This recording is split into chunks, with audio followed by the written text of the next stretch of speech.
Hello, my name is Ethan Kaiser. I am a scientist and an atheist. And my question is, since the Bible has been scientifically disproven as far as all the claims, the theory of evolution, archaeology, Noah's Ark, Adam and Eve, since we know this didn't happen because of our science nowadays, my question is, how do we have, according to the Bible, how do we have free will if God is this omniscient being that knows everything about us, everything we will do, and he pretty much knows our outcome before we're even created? So he creates us knowing everything we'll do. Since we can't surprise him by our actions, we have no free will. Our choices have been predetermined, and that the act of judgment is completely immoral because he knows what we're going to do. Nothing can surprise him. That's my question. Thank you for the question. And before you go into an auditorium, if you give a sheet of paper and ask us to write 20 possible questions, that'll come. We've never heard a new one in all of these years that go by. They're pretty much the same questions.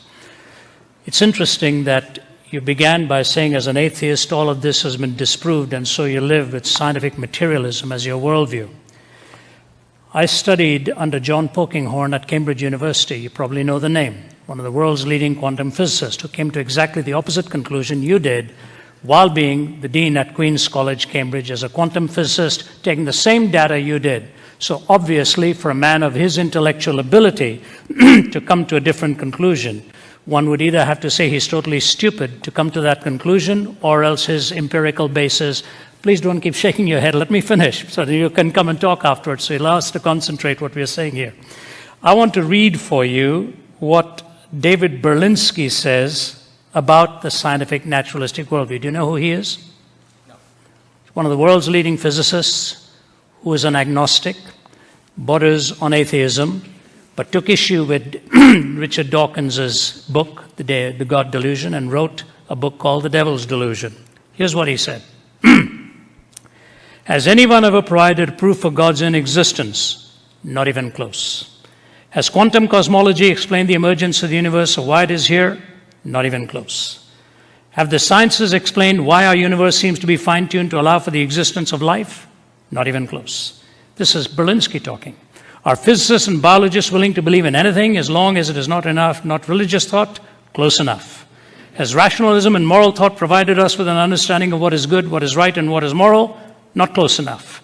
Has secularism in the terrible 20th century been a force for good? Not even close to being close. Is there a narrow and oppressive orthodoxy of thought and opinion within the sciences? Close enough. Does anything in the sciences or in their philosophy justify the claim that religious belief is irrational? Not even in the ballpark. Is scientific atheism a frivolous exercise in intellectual contempt? Dead on. Now, I didn't say that, all right? I'm not quoting myself. Please give me your name, sir. Ethan. Ethan? Yes. Ethan, what you're wrestling with is not uncommon. Many people from a scientific and materialistic worldview will say what you've said and come to that conclusion. The problem is what you mispositioned was your concern between determinism and free will. Your application could have gone in many different directions, but you came to that one for some reason, which I was unfortunate, I think. At Cambridge, I listened to a talk at the Lady Mitchell Hall in 1990 by Stephen Hawking. As you know, he can't speak. He uses a speech synthesizer. His whole talk was on determinism and freedom. And you know what he concluded? That the tragedy with scientific materialism, if we take its assumptions, is that we are not free, we are totally determined. That was the world's leading physicist at that time saying, the very thing you're asking of the Christian faith, he pinned on your backs. As scientific materialists, you can go right online and trace it. Lady Mitchell Hall, 1990, somewhere on March, April, May, that time I was in attendance. And he said, the only escape I have is since I don't know what has been determined, I may as well not be. The whole auditorium moaned and groaned with an escape hatch that he gave for himself after telling us that we were completely determined. That's Berlinski's issue. That is actually even what people like Dawkins will concede, or Pinker. You read Steven Pinker and the others. So totally determined. So the question is, were you free to ask this question? Yep. I don't believe any Many of us actually have free will because we are strictly material. So you're actually, as a machine automaton, asking me this question? We are all made up of our past experiences. Okay, but you're not free then. You're not free. You're not making a truth statement. My truth statement. I mean, what I'm saying is our memories and our states. No, hear me carefully. Okay. If you're totally determined, Yes. you're pre-wired to think the way you do. Nature versus nurture. Yes. Sorry? Nature versus nurture. Nature versus nurture. Yes. Regardless, the nurture may provide a different environment, but the nature is you're hardwired to come out with a certain conclusion. Out of flux, nothing but flux. You know, what you put into the computer, ultimately is going to come out. But you have to ask yourself, are you making a truth claim? If you are making a truth claim, you're rising above the bondage of total subjectivity. And the moment you claim a truth claim, you're violating determinism. And so I just leave you with that, and let's meet afterwards. Hey, Ethan, we want to chat with you. You know, you're the kind of guy we come here for. So afterwards, you come here and we'll chat with you. Come here, give me a shake hand. Bless you, brother. Thanks, buddy. Thank you. Hey, Ravi, how you doing? Hey, good to see you. I just wanted to ask you, could you explain in a manner maybe more pragmatic than we're used to why a person should believe in the Word of God as the Bible, and why they should basically believe every word it says as opposed to any other holy book, and why they should give their entire life to Christ? I mean, I know it's a really rough question, but... That's like saying define God and give 3 examples. Isn't that just the Trinity? Yeah, well, it's a legitimate question. I'm sorry for responding humorously there. First, I believe that truth as a category does exist. Number 2, it is possible in a majority of claims of philosophical and historical statements to verify the truthfulness of those affirmations. Third, I believe there are existential realities from which I cannot run, which drive me to find the answers to the existential struggles that I live with, not just the philosophical ones. The philosophical ones are real and I have to deal with them, but so are the existential ones. And by the way, existentialism came as a response to the unpaid bills of philosophy. Philosophy had become so cerebral that the passions had been ignored, and existentialism came into being and sort of tossed out the rationalistic way of interpreting things and went purely with the gut level feeling a la Sartre and Camus and so on. But I think what we are trying to do is, if we are trying to find the bridge between the head and the heart, there are numerous ways of doing this. And the way you start off with by saying, if you take the Bible as the question, then why the Bible and why not any other system of thought? You start off with the scriptures and ask yourself the question.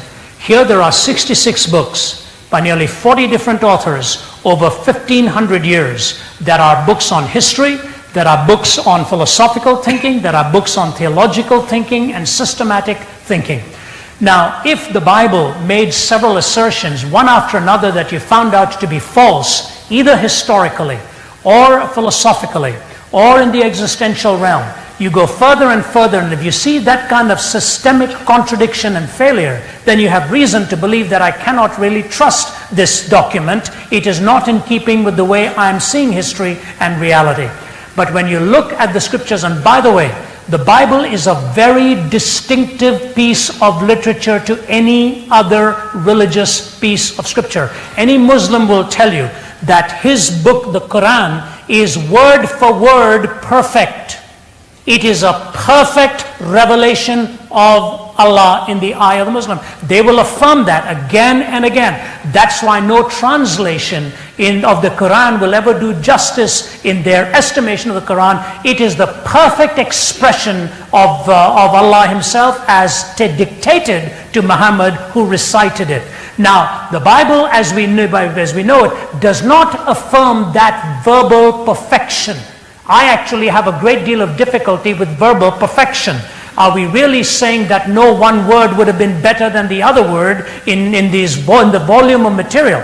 But when you take the scriptures disclosed over centuries and over 1,500 years, as I said, 40 different writers, 66 books, and you see the prophetic schema all the way down to the person of Christ. Let me give you an example of this. The book of Daniel is written in the late 500s before Christ. And yet when you study the book of Daniel, you begin to see the specifics of a fantastic prophecy. He talks about a massive empire that will come into being, and how that empire will be divided into four, and that empire will be led by what they call a strident, strong he-goat from the west, who will be marching several nations underfoot, but shall be suddenly cut off, and his empire will be divided into four. Those four then emerge into two, and those two blend into one. When you take the book of Daniel, written late 500s, and put it pro forma onto Alexander the Great in the 300s before Christ, you see the stridency of Alexander suddenly cut off in his 20s. Four kingdoms emerge given to his four generals. Those four come into the two, the Ptolemaic and the Seleucid empires, that emerge then into the Roman Empire. Centuries before, to be so specific in prophecy. You go to the prophecy of Zachariah, who describes the crucifixion of Christ. They shall look upon him whom they have pierced and weep as a mother weeps for her only son. You go to the prophecy of Isaiah and see how the Christ is going to suffer. Immediately you see the supernatural. Immediately you see the supernatural. So when you take the miraculous element, you take the historic element, you look into the scriptures and you see there is an authenticity, and it all points to one perfect person, the person of Christ. Bruce Metzger, who is a scholar from Princeton, made the comment. He said, after you take the 20,000 lines of the New Testament, it is safe for any scholar to say there's at least a 99.6% accuracy. No ancient document, none, has the kind of documentary support that the Bible has. Over 5,000 documents. Or even Time magazine in 88, I think, Richard Osling made the comment. One thing we cannot deny the Christians, he said, is the documentation that is available across the centuries. Nothing in ancient literature matches it. Neither Homer, nor Aeschylus, nor any one of nor the Gaelic wars of Caesar, whatever. So when you've got this kind of documentation, this kind of accuracy, that kind of a person in the person of Christ, I think you've got pretty compelling evidence to see why it is that we need to take Christ very seriously. Can you hear me? Yes, sir. Let's leave aside Christianity and historical examples for a second. All night you guys have been grappling with issues like morality and, what is right, what is wrong, and meaning. But my question is simply, why are you so afraid of subjective moral reasoning? I mean, do you think that we're all just going to start raping and pillaging just because we don't have a book to tell us what to do? I mean, are you afraid of that? Like, I'm not, because that's not going to happen. And Nazis were bad, but there were Christian Nazis and there were atheist Nazis. So I don't see, what are you so afraid of? Do you lock your door at night? Yeah. Sure.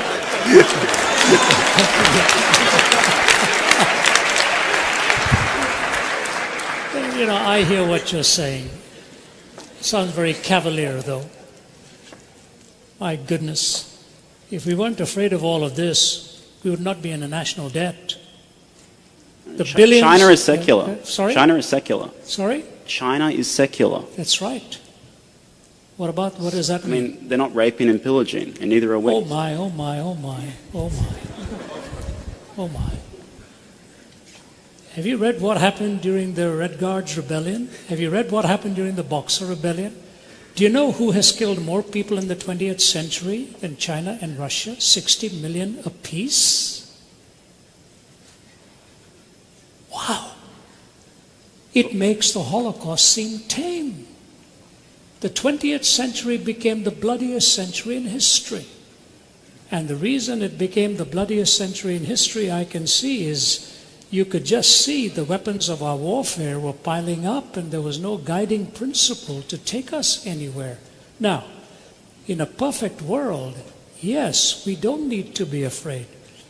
Have you seen what happens in our courts of law, where people supposedly love each other and all that comes about in hate and vitriol and damage? I don't think the question is fairly stated as what are you afraid of. I'm just saying it is basically unlivable. I didn't conclude that. An atheist like Jean-Paul Sartre concluded it. We killed more people in the 20th century than the previous 19 put together. And your question is, what are we afraid of? The fact of the matter is, if morality is purely subjective, then you have absolutely nothing from stopping anybody for being a subjective moralist to choose to just zing one through your forehead and say, that's my answer.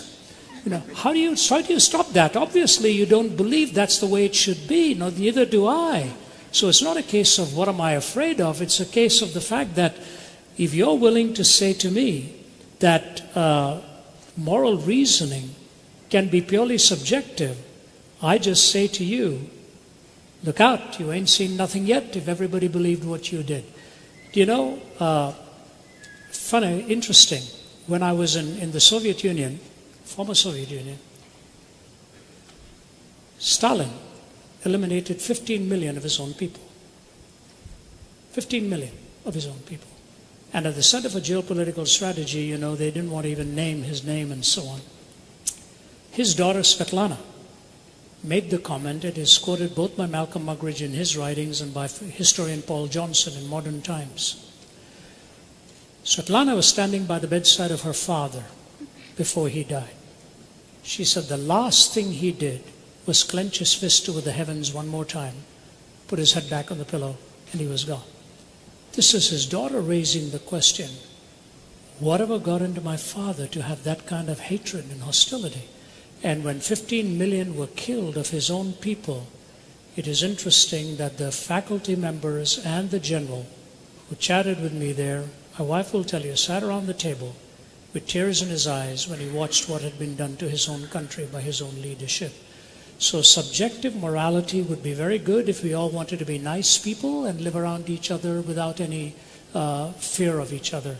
But the reason you lock your doors, and the reason we have our police, and the reason we have our military, and the reason we have our law courts is because when subjective morality becomes totally subjectivized, this is what happens in society. So it's a great idea, but I hope nobody absorbs it. Thank you. We go on to the next one there. Thank you.